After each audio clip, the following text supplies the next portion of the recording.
बार फिर आपको याद दिलाता हूँ, यदि आपने मेरा चैनल लाइक और सब्सक्राइब नहीं किया है तो प्लीज़ आप कर लें। और आज हम बात करते हैं शिक्षण की। तो हम पढ़ेंगे विकारी पदों का पद परिचय, जो हम पहले पढ़ चुके हैं। उसके बाद आज बारी है अविकारी पदों के पद परिचय की।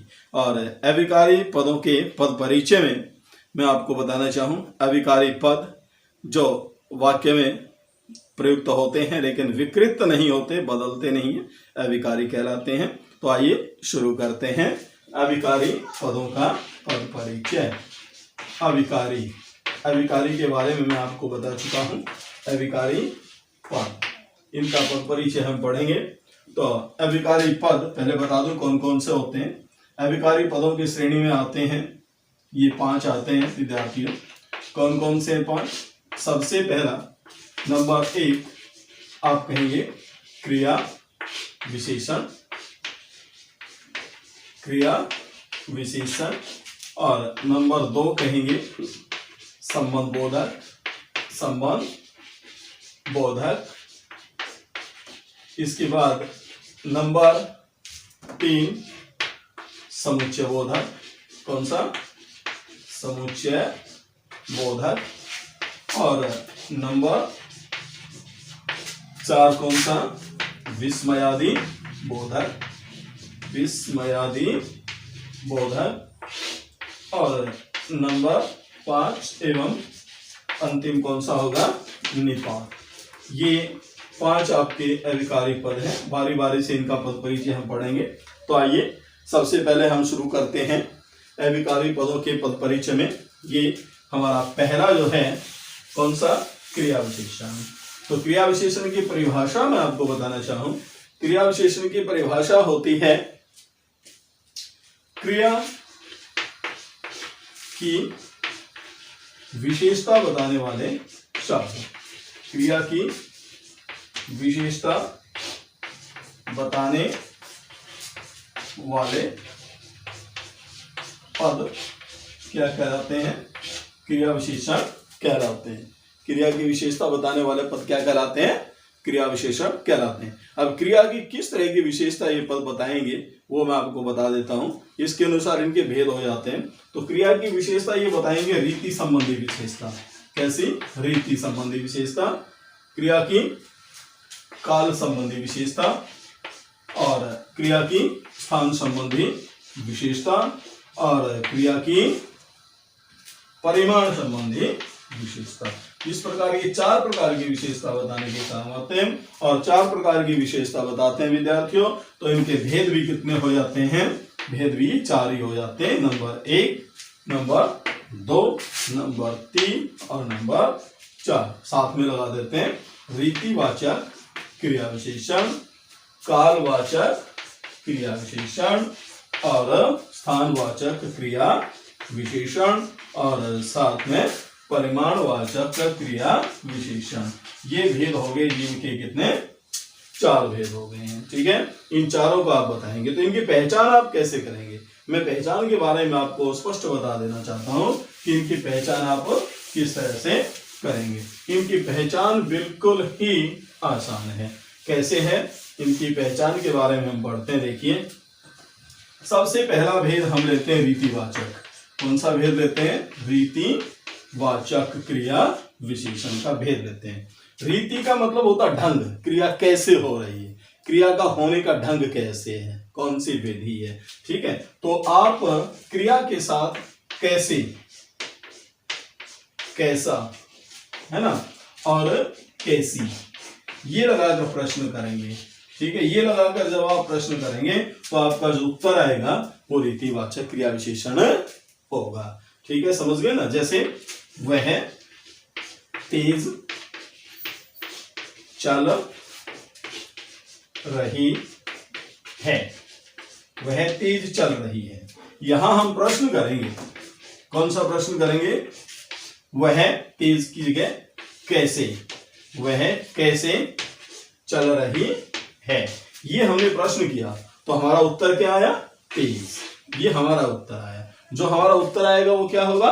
रीतिवाचक क्रिया विशेषण होगा। इसी प्रकार रीतिवाचक के बाद जो बताया कालवाचक, कालवाचक में आप क्या होता है, कालवाचक में होता है काल संबंधी क्रिया की काल संबंधी विशेषता को क्या कहते हैं, कालवाचक क्रिया विशेषण बताते हैं। जैसे काल यानी समय, क्रिया कब हुई, कहने का अभिप्राय क्या है, आप क्या प्रश्न करेंगे, कब, क्या प्रश्न करेंगे, कब। जैसे मैं सुबह सैर करता हूं, सैर करता हूं, ये है, मैं सुबह सैर करता हूं। मैं कब सैर करता हूं, यहां आप कब लगाकर और इसके साथ में प्रश्न रख दें तो आपका जो उत्तर आएगा वो क्या होगा, सुबह। और ये सुबह क्या होगा, आपका कालवाचक क्रिया विशेषण होगा। अब बारी आती है नंबर 3, और वो नंबर 3 कौन सा है, स्थानवाचक क्रिया विशेषण। तो स्थानवाचक क्रिया विशेषण में क्या होता है जी, स्थानवाचक क्रिया विशेषण में होता है क्रिया की स्थान संबंधी विशेषता, मतलब क्रिया कहाँ हो रही है, क्या आशय है, कहाँ। ये कहाँ लगाकर आप प्रश्न करेंगे, जो उत्तर आएगा वो क्या होगा, स्थानवाचक क्रिया विशेषण होगा। माताजी छत पर कपड़े सुखा रही हैं, छत पर कपड़े सुखाती हैं, ये हमने लिख दिया। अब इसमें प्रश्न कीजिए, माताजी कहाँ, यहां क्या लगा देंगे आप, कहाँ कपड़े सुखाती हैं, तो उत्तर क्या आया, छत पर। ये जो हमारा उत्तर आया ये क्या होगा, स्थानवाचक क्रिया विशेषण होगा। और अंतिम भाग 4 इसका कौन सा है, बताइए बताइए, वेरी गुड, 1 2 3 4 परिमाणवाचक। 4 का नाम क्या है, परिमाणवाचक। अब परिमाणवाचक के बारे में, परिमाण यानी भाई क्रिया की माप तोल संबंधी विशेषता बताएंगे, परिमाणवाचक कहलाएंगे, है ना। हाँ आप जानते ही हैं, जैसे कितना, क्या बताएंगे, कितना, है ना, कितने और कितनी, ये आप प्रश्न लगाएंगे तो जो उत्तर आएगा वो परिमाणवाचक क्रिया विशेषण होगा, है ना। जैसे मैं कम खाता हूं, मैं कम खाता हूं, वैसे बात सच नहीं है, मैं काफी खाता हूं, ऐसी बात नहीं है, फिर आपको बता देता हूं, मैं कम खाता हूं। मैं कितना, क्या प्रश्न लगाएंगे, कितना खाता हूं, उत्तर क्या आया, कम। ये कम हमारा क्या होगा, परिमाणवाचक क्रिया विशेषण होगा। तो ये थी रीतिवाचक, कालवाचक, स्थानवाचक, परिमाणवाचक क्रिया विशेषणों की पहचान। और अब इसके पद परिचय संबंधी बातें आपको बताऊंगा, ध्यान से देखिएगा। पद परिचय में आवश्यक बातें कौन कौन सी होती हैं, ये आवश्यक बातें होंगी क्रिया विशेषण का पद परिचय बताते समय आवश्यक बातें। तो अविकारी पदों का पद परिचय देते समय बहुत ही कम बातें बतानी पड़ती हैं, बहुत ही कम बातें बतानी पड़ती हैं। आज हम किसके बारे में पढ़ रहे हैं, क्रिया विशेषण के पद परिचय के बारे में पढ़ रहे हैं, ठीक है। पद परिचय में क्या बताएंगे, पहले आप इसका भेद बताएंगे जी, है ना। भेद कौन से जी, फिर याद दिला दूं, रीति, है ना, काल, स्थान और परिमाण, ये संबंधी आप भेद बताएंगे। उसके बाद क्रिया का निर्देश, जिस क्रिया की विशेषता बता रहा है उसका निर्देश आप कर देंगे, केवल इतनी बातें बतानी है, ठीक है। तो एक उदाहरण हम लेते हैं यहाँ, है ना, उदाहरण को ध्यान से देखिए और समझिए। जैसे ये है, सुदामा प्रातः सैर करता है, सुदामा प्रातः सैर करता है ना।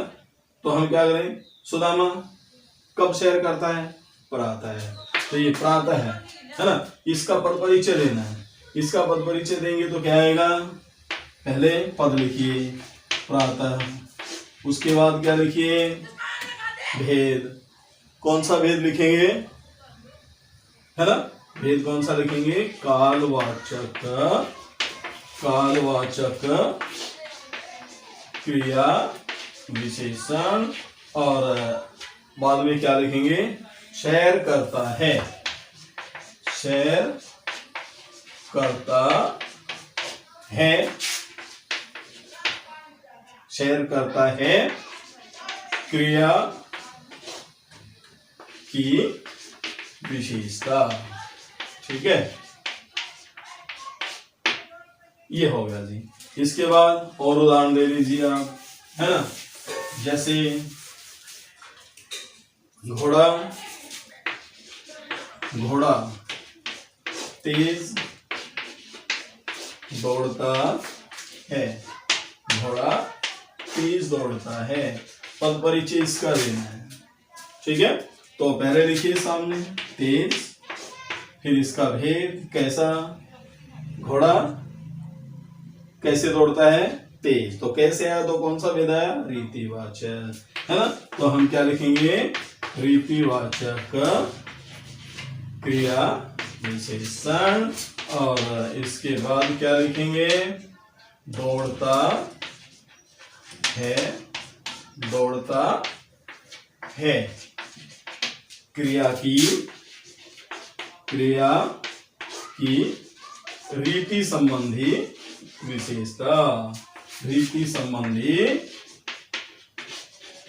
संबंधी विशेषता, ये निर्देश हो गया जी।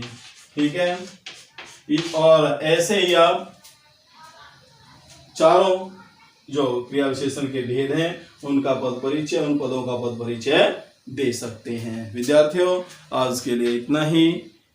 जय मां शारदे, जय हिंद, जय भारत। मिलते हैं अगले वीडियो में।